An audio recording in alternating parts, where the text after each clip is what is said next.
कल अपन ने साइंस का चैप्टर स्टार्ट किया था new why do we fall ill में क्रॉनिक डिजीज के बारे में अपन ने पढ़ लिया था और आज पढ़ेंगे क्रॉनिक और एक्यूट डिजीज के बारे में आ गया। तो फर्स्ट आज करेंगे कॉजेस ऑफ द डिजीज आने का कारण क्या है। तो what causes of the disease? When we think about the causes disease, we must remember that is a mainly level of such causes. Let us to be example. If the baby is suffering from the loose motion, we can say that the cause of the loose motion is probably an infection. मतलब that is on depend on the person के ऊपर depend होता है। जैसे छोटी बच्ची को अगर लूज मोशन हो रहा है तो अपन ऐसे बोल देंगे कि उसको इन्फेक्शन, पेट में इन्फेक्शन हो गया होगा इसलिए लूज मोशन आ रहा है। तो ऐसे मतलब हर एक का कारण होता है। जैसे वाटर में कुछ बैक्टीरिया के कारण जॉन्डिस हो गया, नहीं तो टाइफॉइड हो गया, ऐसे कुछ ना कुछ बीमारी है। जैसे अभी for example with bite of mosquito malaria या टाइफॉइड, मलेरिया या डेंगू ऐसे फीवर्स आ गए। तो ये कॉजेस कुछ ना कुछ रीजन होते ही हैं। Probably there, but next is the where did the infection come from? Suppose we find that the infection comes through the unclean drinking water, but many babies must have this unclean water. So why it is one of the baby develop loose motion and other is the baby did not? So one is reason might be the baby is not healthy. See देखो अभी बोल दिया कि हाँ बच्ची ने infection कहाँ से है, तो वो अनक्लीन ड्रिंकिंग वाटर पिया इसीलिए आ गया। ठीक है, तो वो वाटर अगर 10 बच्चे पियेंगे 10 बच्चे को लूज मोशन होगा क्या? नो, ऐसे पॉसिबिलिटी नहीं है। 1-2 बच्चे को होगा, बाकी का 8 जने को नहीं होगा। हाउ, क्यों ऐसे? क्योंकि कारण यह है कि वो 2 बेबी जो है वीक होंगे, हेल्दी नहीं होंगे, इसकी वजह से उनको बीमारी आई है। और वो बाकी लोग जो है हेल्दी है, इसलिए उनको वो प्रॉब्लम नहीं आया है। ठीक है, अभी प्रेजेंट कॉजेस सुनेंगे। जैसे अभी तो कोरोना के बारे में आप लोग सुनते ही हो डेली।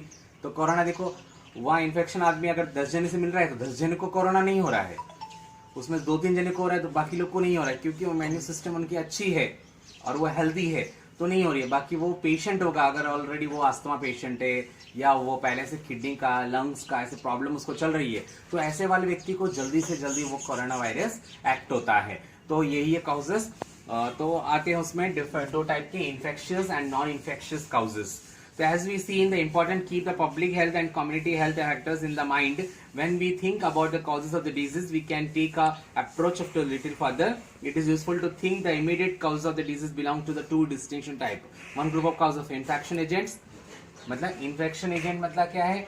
उस चीज से स्प्रेड होता है disease, like microbes, virus, bacteria, ये सब चीजें जो होती है microbes immediately cause to called infectious disease. इससे जो होती है वो क्या है? ये वाला जो है माइक्रोबीज, बैक्टीरिया, वायरस से होने वाली बीमारियां हैं, infectious causes.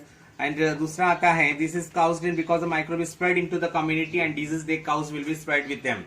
On other hand also disease are not caused by infection, there is a cause vary but it is not external cause of microbes that spread into the community leads to the mostly internal infection. Some cancer are caused by the genetic abnormality.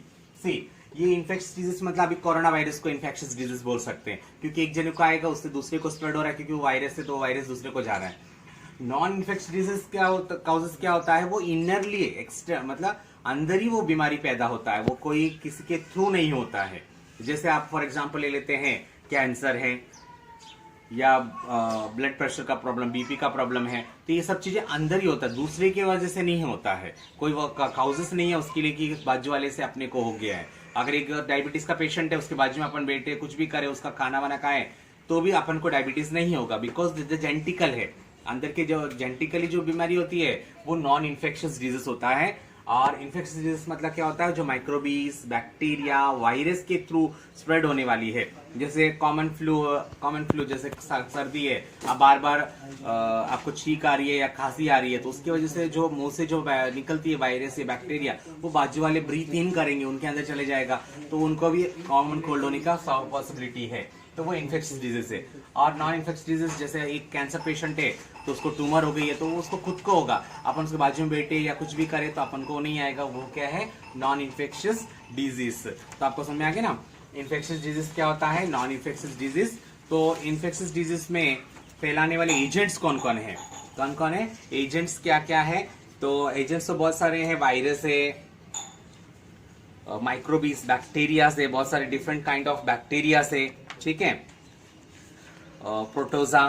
तो ऐसे we have seen the entire diversity seen the living organisms classified into few groups. This classification is commonly characterized between the organisms. Some are the virus, क्या क्या होते हैं? Viruses हो सकते हैं, ठीक है। दूसरा बैक्टीरिया हो सकता है, ठीक है। फंगी हो सकता है, ठीक है। ये सब अपना कैटेगरीज है, वायरस, बैक्टीरिया, फंगी, और बहुत सारे ऐसे ये चीजों की वजह से जो बीमारी होती है तो वो फैलती रहती है, तो उसको ही इन्फेक्शियस डिजीज कहा जाता है, ठीक है। तो आपको जो पेज नंबर 81 में, पेज नंबर 181 में आपको पिक्चर के साथ बैक्टीरिया के और वायरस के पिक्चर्स दिए हैं, तो एक बार आप रेफर कर लोगे तो उसके पिक्चर से कौन कौन से वायरस कैसे दिखते हैं आपको आइडिया आ जाएगा, ठीक है। Now I will come to the page number 182. That is a common example disease caused by the virus are common cold, influenza, dengue fever, AIDS. So this is like typhoid fever, cholera, tuberculosis and anthrax are caused by bacteria. जैसे tuberculosis हो गया, fever है, typhoid है, ये सब bacteria होता है. Many common skin infection caused by the fungi. ठीक है. वायरस होने वाले कौन कौन से? एड्स है, कॉमन कोल्ड है, ये सब. बैक्टीरिया से होने वाले चीजें टाइफाइड है, ठीक है, फीवर है, ये सब चीजें इस बैक्टीरिया से होता है. और फंगी से स्किन इन्फेक्शन, फंगल इन्फेक्शन होता है, बोलते हैं ना, स्किन में कभी कभी देखो ऐसे फोड़े फोड़े हो जाते हैं, वाटर जैसे भर जाते हैं, तो ये सब फंगल इन्फेक्शन है, ठीक है. The protozoa microbes cause in familiar disease such as malaria all also common across to the worm infection as well as diseases like elephantiasis caused by the special worms. कीड़े से भी होता है. Elephantiasis मतलब पाँव में होता है ना, तो कीड़े की वजह से होता है, वो भी बैक्टीरिया टाइप का ही होते हैं. तो ये सब चीजें एग्जाम्पल से अपने ये तीनों वजह से ही इन्फेक्शियस डिजीज फैलता है.